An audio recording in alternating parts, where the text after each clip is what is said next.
we're doing a Tesla full self-driving version 12.5. Do you know what's after the 0.5 on this one? This is 12.5.1.3. Or it could be the other way around. It could be 0.3.1. Oh, geez, it's a topsy-turvy world. I feel like the first one was correct, but yeah. So there's a 3 and a 1 in there.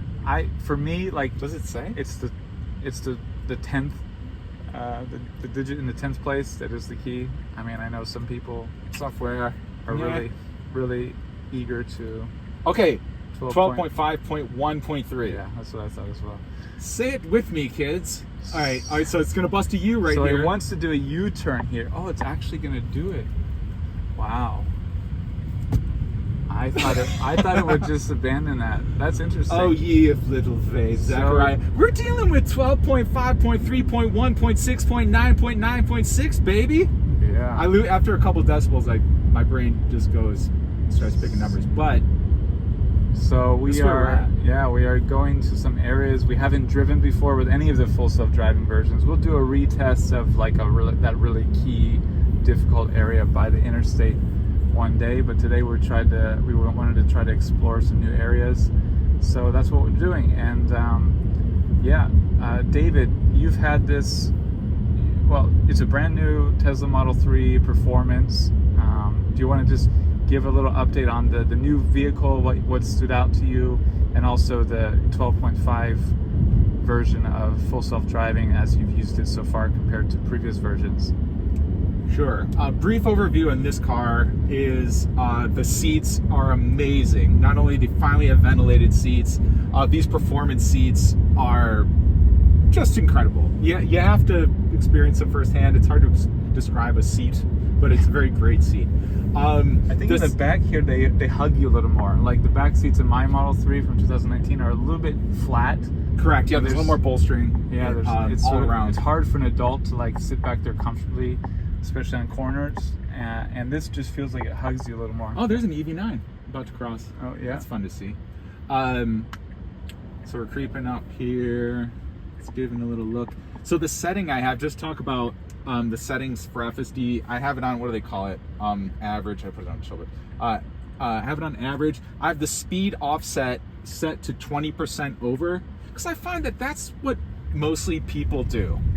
It's about 20% over the speed limit. If it's less than that, you tend to be run off the road, at least in this area in Florida. Yeah, this area, unfortunately, there's a lot of places where it's commonly 15 over, but that's not really, even if that's the flow of traffic, like, it's not smart to drive that much over, because, I mean, aside from everything else, the cops will get you, give you a ticket. People get tickets here all the time. This road, people rip through here. This road and a parallel road, people get tickets every day.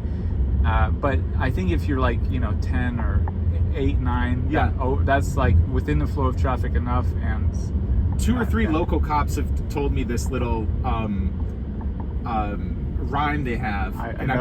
I've said it before, haven't I? Well, I've told people about it since. If it's the same one, I've told people about it for the past 20 years. Is it under 9 you're fine? Yeah, under 9 you're fine. Over 9 you're mine. Oh, that's what the cops say. Under. Yeah, so it's a very similar one. Yeah. So basically 9 miles an hour. And that's what I usually do. For here, serendipitously, 20% over 45 is 9 miles over. Yeah, it's just a serendipitous coincidence. So any standout improvements on 12.5 from 12.3? Did you have 12.4 or did you just jump from 12? It just jumped, if I recall. Yeah. Just smoother. There's a little debris, got littering, good for you. But like 12.3 was already like, I mean, really good. You would go on a 20-minute drive. I wouldn't just be cruising this guy's blind spot. Yes. That's kind of, if me as a human, I would say, well, let me pick either get out of that. Well, it is kind of, I guess, gradually. Also a lot of space here. I know I have it set on like the standard setting, not on the assertive. When I'm by myself, I usually do assertive just because I'm used to, I don't get up on people, but people tend to be more assertive too. That tends to be the natural way people drive. Here's a cop right here. Unmarked. But I thought this would kind of be like what a Robotaxi setting would probably be. Yeah. You know, where it's not super chill, but at the same time it's not whipping around. So I figured right in the middle would be a good scientific. You've never ridden a Waymo, have you? No, I haven't. I've seen a ton when I go out to Austin and stuff. I'd see tons of Waymo. I'd see cruises, a lot of cruises in Austin. Used to. I know they had put a kibosh on it. I haven't, but my sisters and my mom recently. Cybertruck. And yeah, there was a Cybertruck. They're still novel. I am that. My daughter and I are the obnoxious people that were like teenagers seeing the Beatles on Ed Sullivan. We're like, wow, Cybertruck. Still. We probably see about one every day now, I'd say. Our friend Dan just sent me a short video on social media of a Cybertruck, I think in Austin, Texas. It's a handyman company Cybertruck, and he had a washing machine in the back. I just saw that before I came over to your place. Actually in operation. I was like, oh my gosh, this is hilarious.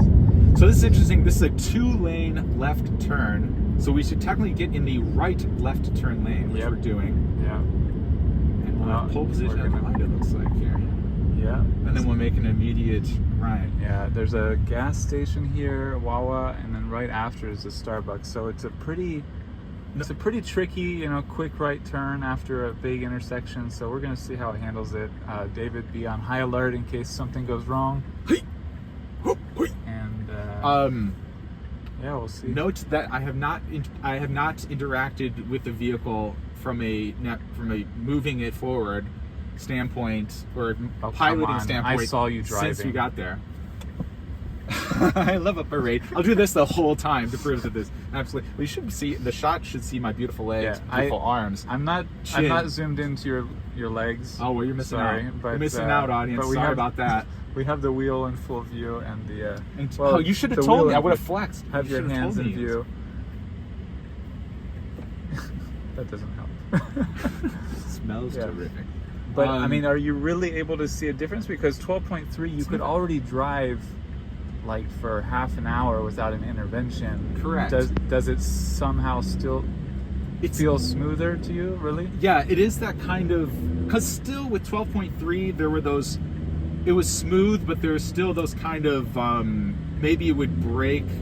There's like these nuanced things, like it would either brake, it would slow down too early rolling up to an intersection, right, or it would just kind of wait too long and then kind of lean on it where you're kind of like, slow down, okay, we're slowing down. So it kind of it's smoothed that out a bit.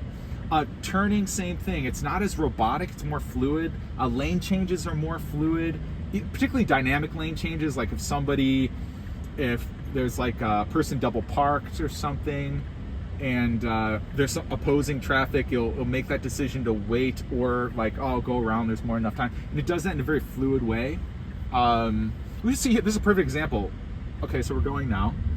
We're gonna turn left and then we're gonna immediately turn right. And look at this, it's kind of a thing here. Yeah, I don't even remember what the entrance here is like. Here it's gonna... it's not a difficult entrance, but it is right after a But then look at, there's kind of this, I don't want to call it a chicane, but there's immediate turns. This is smoother than a human would do it. Yeah. This is like if you're taking a nice like limo ride and then should do an immediate... Yeah, I asked about Waymo because my sisters and mom were so impressed with how smooth and relaxing it was as a passenger. And then is it going to turn? Okay, and then it'll turn in here. I'm curious how much this feels like that as well. Like how much they're similar, because I feel like that as well. Like this is... Like it's just kind of... No offense to you, but any other human doing that quick turn to the Starbucks, I feel like it would be jerkier than this. Yeah. And so we're basically here. Yeah, we're going to stop. I'll have to figure out where we're going next. Bentayga.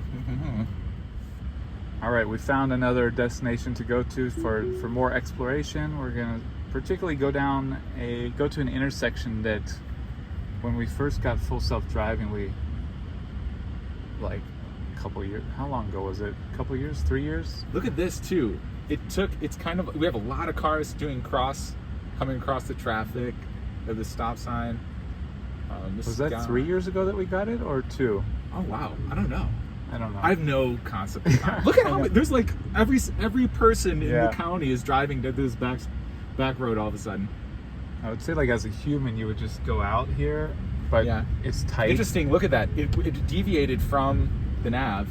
I guess it just felt like, oh, we'll just do this. Oh yeah, interesting. That's interesting because you think the nav would have been the gospel truth. Yeah. And it didn't. That has seemed to be the issue. One of the main lingering issues is where it doesn't follow the nav for like turns or something. Yeah. But in this case, it was just smarter to go out to the right. Now here, another thing, if you noticed, we had about two stop signs there. And no, we had a lot of cross traffic, obviously, that first stop sign. But that second stop sign, you notice, it will still come to a complete stop, which only like 1 or 2% of the actual driving population does. But because the NHTSA thing, they're making the cars come to a stop. But it does it shorter. Because before you'd be like, okay, let's go. And now it goes stop, okay, let's go. Yeah, honestly, I didn't notice. I didn't notice there was a stop sign, so I didn't even notice it happened. Yeah. It was just a natural like pull out like a human would make. Correct. So that's a huge improvement if I didn't even realize that it went through a stop sign. Because it would stop and kind of like, you'd be like, go, go, go. Yeah. Now it'll honor the stop, so it officially stopped, but it'll go stop, okay, I'm going to go. No, it was far too slow dealing with those. I mean, Yeah. So that's really, I'm impressed that they made it natural, because I didn't think they could make it natural with the rule to fully stop, Yeah. Because it's just people don't. Correct. Yeah. I mean, so I think they found this kind of sweet spot. There's always room for improvement, of course, but they're like, okay, we stopped. Are you happy, regulators? It technically was at 0 miles per hour at one point, even if that's for a half second, and then let's go. Now it kind of waits like a second or two, which not a lot of human drivers would do, but oh sweet, that was an Alfa Romeo. So now we're in a lane that has to merge. It's going to merge. Oh, this is great feature because great. It's very assertive. Yeah, you can be stuck there if you don't realize you have to merge, and you take too long, and then there's cars passing you by on the left, so then you have to basically stop instead of merge until they're all through.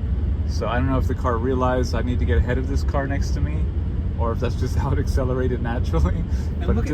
Oh, go ahead, sorry. But it did solve that issue perfectly again. Yeah, nice smooth merge. This is impressive. And it's interesting. It'll do like it's set for a 20% offset, as I said before. It says 54, but it's doing 50. It's like, you know what? I'm just gonna do. Yeah, that's interesting. Why is it? Because of the curves? I think that has something to do with it. And I think if somebody comes up from you from behind, there's like kind of a push. So this car's coming up behind, it's like, okay, I'll do 51. But otherwise, the curves of the road, the architecture of the road, engineering of the road makes it think, oh, I shouldn't go too fast here. Correct. I think I have noticed a correlation between the contours of the road and there's a cop right there, so it's probably a good idea to be doing 6 over instead of something like 9 or 10 over. Yeah. But I've noticed the contours of the road definitely influence its speed, whether it goes the full threshold of the setting or if it pulls back. Particularly my neighborhood has a lot of curves, which is very unusual for Florida, but it'll say, I'm not going to do the full setting.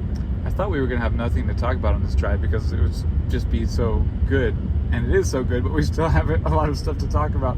But there have been no issues yet. To me, as a backseat, like basically a Robotaxi passenger, I don't think I would expect that this outperformed what any human taxi driver would probably drive like. Oh yeah, they're not great. It's been so smooth and. Yeah, you could have taken a Robotaxi to Starbucks in this hypothetical. Yeah. And it would have been fun. It just would have happened. Yeah. Right now. Today. So that's pretty 2024. Wow. This is the first I feel like it's arrived. Because we've tested before, we have videos where it's like, wow, it went 40 minutes without intervention or something. But there were concerns. They were like, oh, this makes me nervous. Yeah, it'd do like kind of wacky things. This is the first drive where I'm like, I feel like I'm being driven by a professional chauffeur in driving royalty around Abu Dhabi or something. Like really nice professional, chauffeur driving. Considerate driver. So that's impressive. But yeah, so we were going to talk about some other issues. I was curious to get your opinion, or just talk with you about the coming Tesla Model Y Juniper, which has been spotted like undercover testing, and the really trimmed down bare bones Model 3 that's being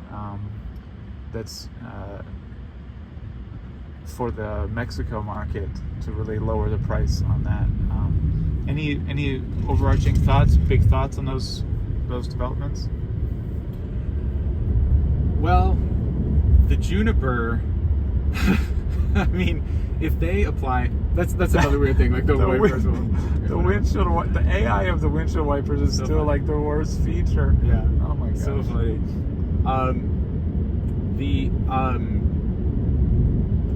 If the Juniper, the Juniper variant of the codename Juniper of Model Y, the assumption is they're going to apply the improvements from the Highland Model 3 to the Model Y, so more refined suspension, more comfortable seats, more upgraded interior, rear media screen, touchscreen, all of these things. There's some rumbling that maybe it would be more of an update, because I've seen discussion of this. I haven't seen any real confirmation, but like that the Model 3 upgrade didn't do as well in China as Tesla wanted, and so they feel like they need to do more with the Model Y upgrade. Cool. But I don't have any confirmation. I don't know if that's just a rumor or speculation. But have you thought about that or seen anything about that? Well, I think there's a lot to be said there, where it will incorporate the learnings and the benefits of Highland and extrapolate from that, or riff off that. So yeah, there'll be even more. So I've heard, again, this completely rumor, but like 100 kilowatt hour pack. So to bring the range up around 400 miles, up from the pack size now, which I think is, what is it, around 80 kilowatt hours, 70 kilowatt hours usable. So things like that. I don't know what other bells and whistles I would expect. Like, there are these. We were going to maybe talk about the Chinese EV market and how crazy competitive and exciting it is, but some, these EV startups roll out new models continuously, and they sometimes have, significant cool features that Teslas don't have. Yeah. But I can't think of anything else Tesla would put in to up the features. Yeah, I mean, as far as features, I think as far as Tesla goes, it's all about making it quieter, smoother, better build quality, good sound system, things like that. Because the killer app, wow, what a slick lane change that was. I mean, the killer app is full self-driving. Once that goes global, I mean, this feature. You haven't. I should say we've been driving for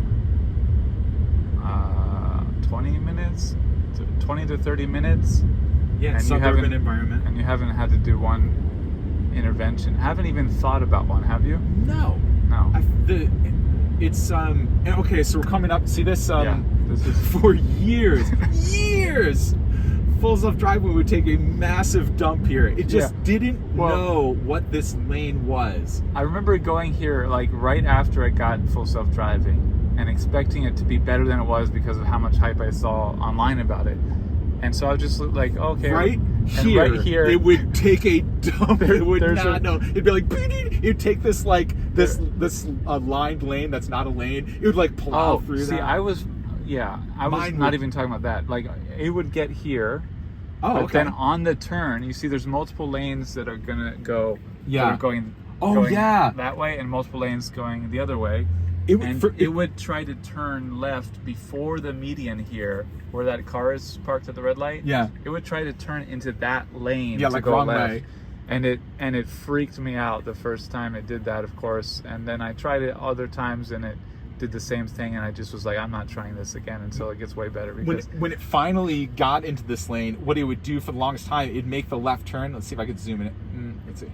And it would go toward the median, and then it would like turn left, and then it would turn right, and then turn left. Yeah. Which, of course, if someone's behind you, they're like, "What is this? What drugs is this guy on?" You know, if it was doing well that day. Oh, correct. Yeah, because it could try to go into that, like think it's going to turn left into that. Yeah. Into the like wrong direction. Like it wouldn't go past the boulevard. Which I have a friend who did that once in college when we were leaving from the cinema in the middle of the night. Oh, it happens all the time. Downtown, and it's similar kind of situation. He just turned, and then realized he had turned before the median. Yeah, and was going the wrong way. Had to speed up and get cross lanes at the next opening.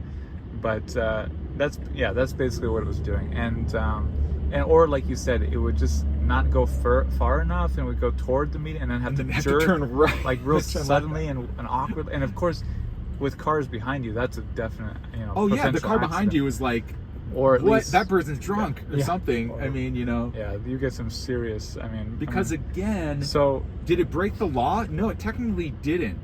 But the trick of all of this is not only do you have to obey the rules of the road, but you have to drive it. The car has to be driven in a way that other drivers are expecting it to move. Yeah. So you said it nails this now. We're going to see. But in the meantime, why are the lights purple on your screen? Is that because of the accent lighting you have? Are they?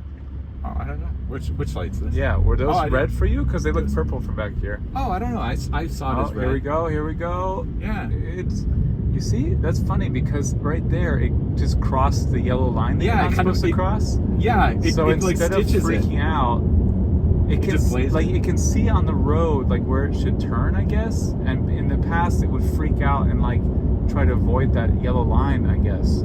And now it's just like, we'll just cross it. Well, right now, and then we'll go. So it's going to take us to this car wash here. This car wash. And again, super, super smooth. Again, I would avoid personally going over a yellow line, but it's interesting that it knows that it shouldn't cross it, but it overrode that for that moment, maybe in the name of a smooth art. Obviously, ideally, you just avoid, but it happens all the time where it's like the turn, that turn is a bit inconvenient to make properly. It gets too sharp of a turn then. I mean, it would be fine to do it correctly, but it's also, in my opinion, fine and quite common that you just cross that line. I mean, there's no reason you really don't. It's a problem to do so. Rivian delivery. Yeah, we got a Yeah, Rivian. we can see them every day now. That's so great. Yeah, you see these Amazon Rivian. Amazon Rivian trucks all over with the very identifiable headlights. My daughter freaks out when she sees those too. She's like, Rivian. Drivers are like, what is this little kid doing? She like hangs out the window. So I mean, we're basically at the finished test driving now. I don't know if we'll do another leg. We'll get into the car wash here. See how it does arriving. Now this car wash has a huge drainage dip going into it, so I'll have to see how hot it's going. It's interesting. Does it even have it pulling in? It just kind of has it going there. So I think it's interesting that it has like traffic, like red and orange here. Because I wonder if it's because all these cars are parked right here, so it's just reading cars just sitting there. That's what I was figuring. It's sort of funny though. All right, so here we go. All right.